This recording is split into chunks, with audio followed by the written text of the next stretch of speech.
हमने कंप्लेंट करी थी, पुलिस वाले इसके ऊपर आवाज़ नहीं उठा रहे। आज 2 महीने से घर से बाहर हूँ। मेरा घर है, मेरे को घुसने नहीं दे रहा और मेरे को जान से मारने की धमकी दी है। अब आप ऐसे ही मर जाएगा, मेरे को भी मार देंगे और मेरे को मारने के बाद उन लोग की मजा, लोग सब अपना ले लेंगे। आज 2-2.5 महीना हो गया लगभग इधर उधर भटक रहा हूँ, खा रहा हूँ इधर उधर, सो भी रहा हूँ इधर उधर। अरे 75-80 हज़ार रुपया महीने का भाड़ा आता है। आज 10 साल हो गए, मेरे दादा ख़त्म हुए, ना तो मेरे को 1 को रुपया मिलता है, ना तो मेरे अब्बू की दवा लाते, ना तो मेरे अब्बू को ध्यान देते, सब पैसा जाता का है। मैं ये चाहता हूँ मेरी चीज़ मेरे को मिले। ये मेरा भतीजा है और वो मेरा साला जो है वो बचपन से पागल है। वो भंगी की गाड़ी लेके घूमता था, तब हम लोगों ने इसके बाप को, वो उसको पट्टे से मारता है। वो अबरार है, अबरार भी उसको पट्टे से मारा था। इसका भी डर है मेरे को, कहीं इसको जहर खिला देवे या मार देवे। वो अकदस और शकील ये गैबी नगर से जो है तो गुंडे लेके आते हैं। वो कहता है कि मेरा एक लड़का नहीं सही, एक लड़का मेरा मर जाएगा चलेगा, लेकिन प्रॉपर्टी से निकलूंगा नहीं। अकदस ने मेरे को बंदूक लेके दौड़ाया था। साथ देता है उसका बहनोई, उसका मामू जो बॉम्बे में रहता है, मौलाना है, मदरसे में पढ़ाता है। वो तो लगता है कहीं आतंकवादी ना हो। ये इसे वापस आया है। कभी कभी ये बोलता भी है कि देख लूंगा कितने लोगों में ट्रेनिंग लेके आया हूँ। आदमी जो है कुछ भी कर सकता है, क्योंकि उसके दिमाग के अंदर सिर्फ खून सवार है। हमारी जायदाद इतनी है, हमारा भतीजा इधर उधर फिर रहा है, तो उसके हिसाब से हम इंसाफ मांग रहे हैं। एक भाई है, उसको भी लोग ऐसे करते हैं तो खाली उल्टी हुई। अब उसका दिमाग ऐसा है, नहीं बता पाता है। वो जहाँ पाया कर दिया, तो वो बहन होकर इतना ज़्यादा उसको गाली गलौज करी और आदमी को बता के वो बारीक वायर के 2 छोटा बना के मारा था। वो इस तरह का जुल्म करता है, कौन है वो शख्स? वो मेरा बहन हुई है फैसला था और मेरी बहन नूरसबा। ये तुम्हारा तुमने पुलिस चौकी में जो कंप्लेन दी है, क्या है उसके बारे में थोड़ा सा बताएं। अंसारी अनफाल मोहम्मद आरिफ।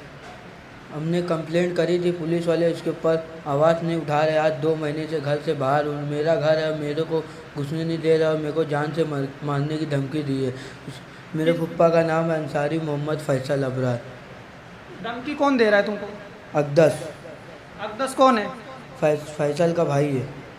क्या धमकी क्यों दे रहे हैं? तुम्हारा घर है, अगर तुम्हारे को रहने नहीं दिया जा रहा है, क्या है? पूरा खुल के बताओ जो भी मसला है। मेरा घर है, मेरे को नहीं रहने दे रहा, बोलते तेरा बाप ऐसे ही, मेरा बाप ऐसे ही मर जाएगा, मेरे को भी मार देंगे और मेरे को मारने के बाद उन लोग की मजा, लोग सब अपना ले लेंगे। तो घर में कितने टाइम से नहीं गए हो तुम? आज 2-2.5 महीना हो गया लगभग इधर उधर भटक रहा हूँ, खा रहा हूँ इधर उधर, सो भी रहा हूँ इधर उधर। तो तुम्हारे जो वालिदैन हैं वो कहाँ रहते हैं?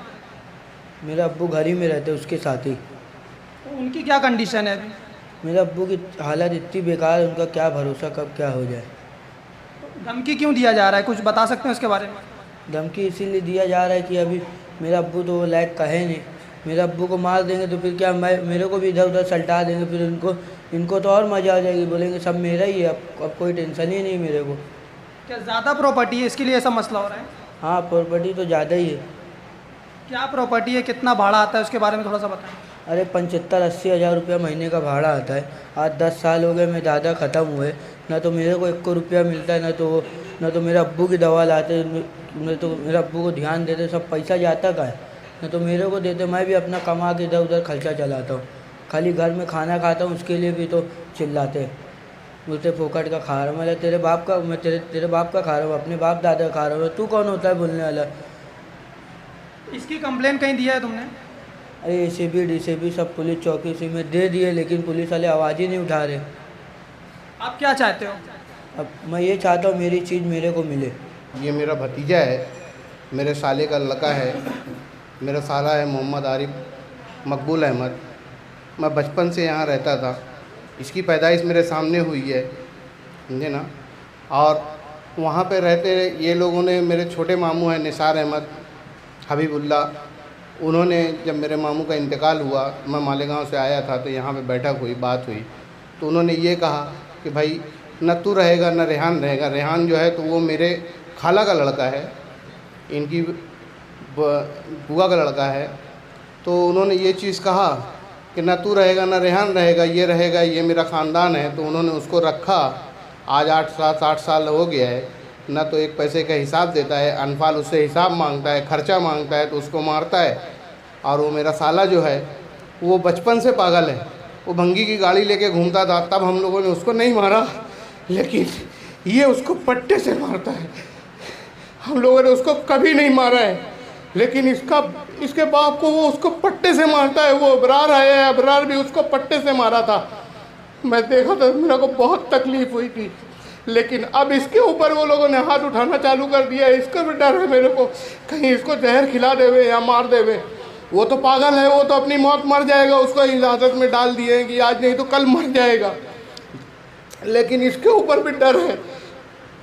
पुलिस में कंप्लेन दे रहे हैं, पुलिस में जा रहे हैं, पुलिस वाले बोलते हैं बैठ के कर लो। हम लोग गए 26-27 तारीख को हम लोग गए थे, वो लोगों ने बुलाया बैठाया, उसके बाद जो है तो ये कोई मामला हल नहीं हुआ कि भाई मोहल्ले में जाके बैठ लो। वो फैसल और वो आता नहीं है, वो अकदस और शकील ये गैबी नगर से जो है तो गुंडे लेके आते हैं, नए गांव के गुंडे पकड़ के लाते हैं। तो ये लोगों की इतनी दादागिरी है क्या कि पुलिस वाले भी कुछ नहीं कर सकते। एक इंसाफ की लड़ाई हम लोग लड़ रहे हैं, हम लोगों को हिस्सा नहीं चाहिए, हम लोगों को कुछ नहीं चाहिए, लेकिन एक इंसाफ की लड़ाई है। हिस्सा जब होएगा जब देखा जाएगा बाद में, अभी तो एक इंसाफ की लड़ाई है। मैं ये चीज़ कहना चाहता हूँ कि एसपी साहब से भी, डीवाईएसपी साहब से भी, कलेक्टर साहब से भी ये कहना चाहता हूँ, समझे ना, गवर्नर साहब से भी ये चीज़ कहना चाहता हूँ, यहाँ के मंत्रालय और यहाँ के अधिकारियों को भी ये चीज़ कहना चाहता हूँ कि इंसाफ की लड़ाई के अंदर आप लोग साथ दो, आप लोग इंसाफ की लड़ाई के अंदर आप लोग साथ दो। अगर इस तरीके से लोग अगर एक दूसरे का खाते रहेंगे तो इंसाफ मरता रहेगा, तो हम इंसाफ के लिए कहाँ जाएंगे। आपको क्या लगता है कि जो इतनी बड़ी जो साजिश चली, इसके पीछे क्या वजह हो सकती है? इसके सही पीछे सिर्फ प्रॉपर्टी है। वो अबरार अहमद जो है वो कहता है कि मेरा एक लड़का नहीं सही, एक लड़का मेरा मर जाएगा चलेगा, लेकिन प्रॉपर्टी से निकलूँगा नहीं, देखता हूँ कौन मेरे को निकाल लेगा। आप इसकी इंक्वायरी निसार अहमद हबीबुल्ला से भी आप इस चीज़ की इंक्वायरी कर सकते हो कि वो प्रॉपर्टी किसकी है। वो उनके सगे भाई हैं, वो उनके सगे भाई हैं, छोटे भाई हैं, उनको भी जान से मारने की ये लोगों ने धमकी दिया, ये लोगों ने उनको भी मारने की धमकी दिया। वो 1-2 मरतबा बुलाए तो बोले तुमको भी मार देंगे। तो 10 साल का अर्जा गुजर गया, अभी तक आप लोग खामोश क्यों थे? हम लोग खामोश इस वजह से थे कि निसार अहमद जो है तो वो बोलते थे कि भाई तुम लोगों को उसमें कोई लेना देना नहीं है, तुम लोग उसमें कुछ मत बोलो। नहीं तो ये चीज़ 2012 के अंदर जब मैं आया था, जब मेरे भाई को मारा था उसने, आरिफ मेरा मामू का लड़का है, मेरा भाई भी है, मेरा साला भी है, उसने जब उस वक्त उसको मारा था, उस वक्त तो मैं बात उठाया था, तुम निकलो यहाँ से, तुम क्यों रह रहे हो, तुम्हारा कुछ नहीं है यहाँ पे, जब सब बहनों को मिलेंगे तो तुम्हारा भी मिलेगा। उस वक्त अकदस ने मेरे को बंदूक लेके दौड़ाया था, और उसका साथ देता है उसका बहनोई, उसका मामू जो बॉम्बे में रहता है, मौलाना है, मदरसे में पढ़ाता है, ये लोग उसका साथ देते हैं। ये लोग पूरे, मेरे को तो लगता है कहीं आतंकवादी ना हो ये लोगों का जो ढंग से रवैया है, ये लोग, ये सऊदी से वापस आया है, कभी कभी ये बोलता भी है कि देख लूँगा कितने लोगों मैं ट्रेनिंग लेके आया हूँ। कहाँ से ट्रेनिंग लेके आने की बात? अब वो बोलता है कि मैं वहाँ से चोरी से अफगानिस्तान गया था, अफगानिस्तान से ट्रेनिंग लेके आया हूँ। क्या ट्रेनिंग लेके आया अल्लाह बेहतर जाने, वो तो वही जान सकता है। तो ये सब की शिकायत आपने पुलिस में की है क्या? पुलिस में मैं रिवॉल्वर को जो मेरे को यहाँ लेके दौड़ाया था उसकी मैं शिकायत किया हूँ, लेकिन ये सब चीज़ नहीं बोला था। आज ये चीज़ मजबूरन मुझको बोलना पड़ रही है, आज मजबूरन मुझको ये चीज़ बोलना पड़ रही है, क्योंकि ये आदमी जो है कुछ भी कर सकता है, क्योंकि उसके दिमाग के अंदर सिर्फ खून सवार है। मार डालूंगा, काट डालूंगा, इसके अलावा कोई बात ही नहीं करता है वो। अभी आप किस तरीके का इंसाफ चाहते हैं? इंसाफ ये चाहता हूँ कि जो चीज़, जो प्रॉपर्टी है वो बच्चों की है, यानी मकबूल अहमद के बच्चों की है, मकबूल अहमद के बच्चों को दे दिया जाए। उनके जो समझ में आएगा वो करेंगे, वो बेचे खावें कुछ भी करें, लेकिन ये कौन होते हैं उसमें रहने वाले? मकबूल अहमद की एक बच्ची तो उस घर में रह रहे, तो फिर आपको ऑब्जेक्शन किस बात पे है? ऑब्जेक्शन इस बात का है कि ये बच्चा जो है तो इसको भी ना पैसा देता है, ना दवा का पैसा देता है, ना खर्चे का पैसा देता है। एक लड़का है मकबूल अहमद का, उसकी ना दवा लाता है, उसको इस नौबत के ऊपर पहुंचा दिया है कि वो आज मर जाए कि कल मर जाए, उसका कोई भरोसा नहीं है। और उसके अंदर सब बहनों का भी है ना, खाली उसका अकेले का नहीं है कि वो लेके सब मार के वो बैठ जाए, वो अपनी प्रॉपर्टी बना ले। उनकी 3 लड़कियां जो हैं यहाँ पे भाड़े के घर में रहती हैं, उनके पास 25 खोली है, 56 लूँ मैं, 25 खोली में एक खोली देने को बोला तो बोलता खबरदार कोई इधर आया तो गोली मार दूंगा। मैं जैसे सबसे बड़ा हूँ, मकबूल अहमद के यहाँ सबसे बड़ा हूँ, और मैं 11 साल का था जब से उनके यहाँ रह रहा हूँ। आज बनाने में भी मेरा हाथ है, मैं उनकी दुकान पे काम करता था, कारखाने में काम करता था, समझे ना। जो मेरे को मजदूरी मिलती थी मैं मेरे घर भेजता था, बाकी साथ में तो उन्हीं के रहता था ना। मैं कहाँ से 37 साल हो गए, जब तक उनका इंतकाल नहीं हुआ तो बराबर एक फ़ोन जाता तो मैं भाग के यहाँ आता था। महीना लगे, 1.5 महीना लगे, 2 महीना लगे, जब तक के मामू मामानी की तबीयत नहीं अच्छी हो जाती थी, जब तक मैं कहीं नहीं जाता था। अभी आप आखिरी डिसीजन बताया कि आप चाहते क्या इस पूरा मामले को लेकर? वो लोग उससे निकले, वो बच्चों के हाथ में देवें। उनकी 7 लड़कियां हैं, एक पोता है जो समझदार है, समझे ना। वो लोग बैठ के अपना डिसीजन लेंगे, क्या करना है, क्या नहीं करना है, कैसे करना है। ये लोग निकले, ये इसके चच्चा वगैरह जो इसके घर के अंदर हैं, वो लोग निकले। उसमें किसी का कोई एक पैसे का लेना देना नहीं है। उसके चच्चा, बड़े अब्बा जो भी है, इनको कोई का एक पैसे का लेना देना नहीं है। अच्छा, ये खोली वाले आके, जो भाड़े की खोली में रहते हैं, वो आके दादागिरी दिखाते हैं। मालक को दादागिरी दिखाने वाले भाड़े करी, पता नहीं उनसे भाड़ा लेते हैं कि नहीं लेते हैं, कि उनको पैसा देते हैं दादागिरी कराने का। वो एक काली है, काली जिसको बोलते हैं, वो बोलती है मैं गैबी नगर से गुंडा लेके आऊँगी और तेरे को तोड़वा डालूंगा, हाथ पाँव तोड़वा डालूंगा। कौन होती है मेरे को बोलने के अंदर, बोलने वाली? पुलिस स्टेशन के अंदर बोलती है। वो एक नाटी सी थी, वो भी चिल्लाती है। मेरा नाम मिर्ज़ा फिरोज और मैं गुलजार नगर सोशल वर्कर और इस मोहल्ले का पड़ोसी, इसका पड़ोसी भी हूँ। और मैंने देखा कि इसके साथ में 1.5-2 महीने से कुछ जास्ती हो रही है, तो मैंने इसको बुला के पूछा, मैं बोला क्या मामला है? तो बताया कि मेरे को मारने के लिए मेरा फुप्पा ढूंढ रहा है। मैं बोला कौन सा फुप्पा? तेरे फुप्पा तो यहाँ कोई नहीं रहता है। तो बोले जो मेरे घर में जिसको रखा गया तो वो मेरा फुप्पा ढूंढ रहा है। मैं बोला क्यों? तो बताया कि मैंने अपना मतलब प्रॉपर्टी मांगा, तो जब से मेरे पीछे लग गया, मेरे को मारने के लिए ढूंढ रहा है। तो 1.5-2 महीने से मैं इसको मतलब मोहल्ले में इधर उधर मतलब सुला रहा हूँ, छुप रहा है, इधर उधर खिला रहे हैं, छुपा रहे हैं। और पुलिस स्टेशन में कंप्लेंट डाली, एसीपी डीसीपी को कंप्लेंट डाल चुकी है, लेकिन हो सकता है गणपति की वजह से कुछ कार्रवाई हुई नहीं हुई।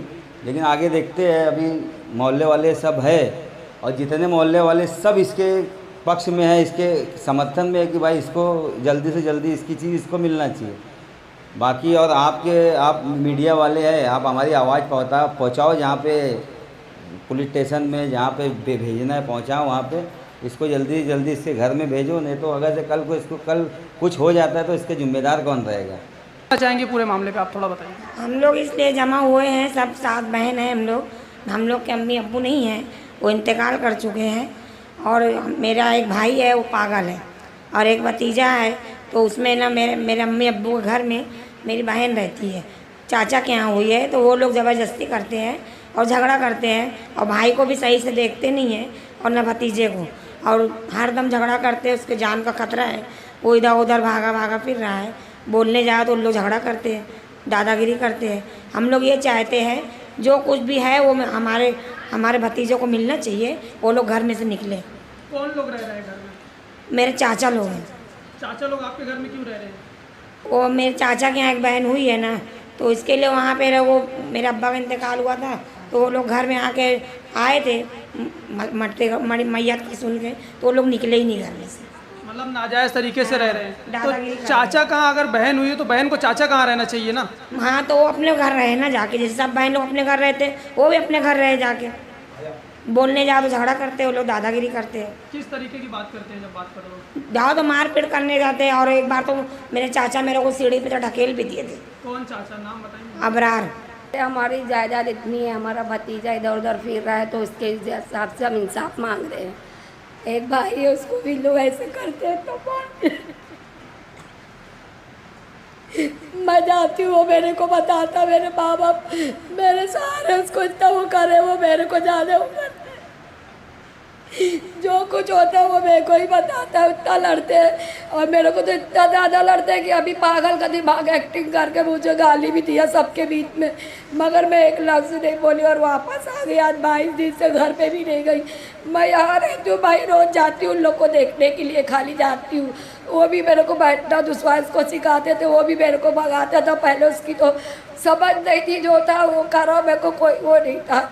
लेकिन आज मेरे भाई की हालत देखो कैसी होती चली जा रही। तो आप लोग जब जाते हैं तो भाई से मुलाकात करने दी जाती है क्या? भाई से ही मुलाकात करने जाते हैं, लेकिन वो बेचारा बाहर ही रहता है, वो यहाँ आता है तो मैं इसको यहाँ सुकून देती हूँ कि चलो थोड़ी देर यहाँ मेरे रहेगा, आराम कर लेगा। लोग वो भी बोलते हैं इसके घर जाता है तो सब बोलते हैं इसके इतना जाता है तो उसी के यहाँ कर दो। जब 1 महीना नहीं थे, बहुत अच्छा हो गया था, वो ऐसा देख रेख कर ही सही हो गया था। लेकिन वो जिस दिन इसको मारा था, मगर मैं दूसरे के कहने के बजाय नहीं उसका वो करी, लेकिन वो पागल है तो क्या हुआ, लेकिन हर बात मुझसे ज़रूर बताए। इतनी बहनों से नहीं बोलता, लेकिन मुझे ज़्यादा वो करता है, वो मुझे सब बताता है। दूसरे लोग बताए कि खाली उल्टी हुई, अब उसका दिमाग ऐसा है नहीं बता पाता है, वो जहाँ पाया कर दिया, तो वो उसकी कोई अपनी गलती नहीं है। लेकिन वो बहन हो के इतना ज़्यादा उसको गाली गलौज करी और आदमी को बता के वो बारीक वायर के 2 सोटा बना के मारा था। वो आया मेरे को बताया था, लेकिन मैं कुछ बोली नहीं। कौन इस तरह का जुल्म करता है, कौन है वो शख्स? वो मेरा बहन वही है फैसा का, और मेरी बहन नूरसबा वही सब करती है। मुझे तो इतना ज़्यादा नफरत करते हैं कि मैं सिर्फ जाती हूँ तो सोचते ही आती है, सब घर का भेद ले जाके सबको बताती है। मुझे तो और ही नहीं आने देना चाहते, वो सोचती कि ये लोग ना आए। मैं तो ये सोच रही हूँ कि बस ये लोग पूरे चले जाएं, ये ना बहन भी ना रहे, इंसाफ मिले तो सब बहनों को मिले, कोई ना रहे इसमें, क्योंकि मेरे भाई और मेरा भतीज है जो रहेगा, फिर उसके बाद हम आगे का देखेंगे। क्या बोलेंगे, अगर आप लोगों की इतनी प्रॉपर्टी है तो आप बहनों लोगों को भाड़े के घर में रहने की नौबत क्यों आ गई आखिर? हम लोग इसलिए बोलेंगे कि हम लोग जाते हैं ना भाई, तो हम लोग को ना भगा देते हैं, उनके बेटी दामाद बहनों ये सब आके खाते हैं, और हम लोग को कल त्यौहार पे बुलाते हैं। तो मैं आपकी साल क्या बोली, मैं नहीं जाऊँगी, तो मैं नहीं गई। तो उसको बोलते हैं कि नहीं मिल रहा है तो खर्चा, तो इसीलिए नहीं आ रहे तुम लोग। मेरे को ऐसा बोला फैसल, मतलब आपको खर्चा मिलता है वहाँ से? नहीं देते नहीं, मतलब त्यौहारी मिलती थी ना हम लोग को 2000, मतलब एक बार मेरा बुक ख़त्म हुए तो दिए थे एक बार। तो बाद में मैं गई ना तो मेरे को बोलता है कि खर्चे के लिए तू ले आई। मेरे को बोला ऐसी बोली नहीं चाहिए मेरे को खर्चे, वैसी बोली। तो उसके बाद मतलब पूरे घर वाले आके खा रहे हैं, मामा मामी और खाला खालू सब अंधेरी में रहते हैं, बम्बई में लोग सब चले आ रहे हैं। एक भाई वहाँ रहता है पूना में, वो भी आके खा रहा है। अभी एक बहनों ही शादी कर अपनी बेटी, उसको भी बुला रहे हैं, और एक बहन शादी मुल्क से लया करी आके उसके दामाद को भी बुला के खिला रहे, कि हम लोग उससे भी खाए गुजरे हैं क्या। तो जो प्रॉपर्टी में जो आपकी बहन रह रही है वो आपके वालिद की प्रॉपर्टी है या या आपकी बहन के ससुराल की प्रॉपर्टी है? नहीं, हमारे वालिद की प्रॉपर्टी है, कोई का उसमें कोई हक नहीं है, उसमें कोई का कुछ नहीं है। उसमें कौन कौन रह रहा है अभी? उसमें मतलब मेरे चाचा रहते हैं, मेरा बहनोई जो है वो रहता है, और जो बाबा जी दो रहते हैं। और अभी तो वहाँ से बुलाया गया, पूना से वो आया है अब्दस नाम का, उसका भाई फैसल का। अभी आप लोग क्या चाहते हैं? हम लोग यही चाहते हैं कि प्रॉपर्टी है मेरे भतीजों को मिल जाए, जो भी होएगा हम लोग देखेंगे। अगर आप भी कर रहे हैं किसी तरह की समस्या का सामना तो हमसे संपर्क करें, क्योंकि भिवंडी मिरर जनता से जुड़ी समस्याओं को दिखाने के लिए किसी भी तरह का कोई चार्ज नहीं लेता।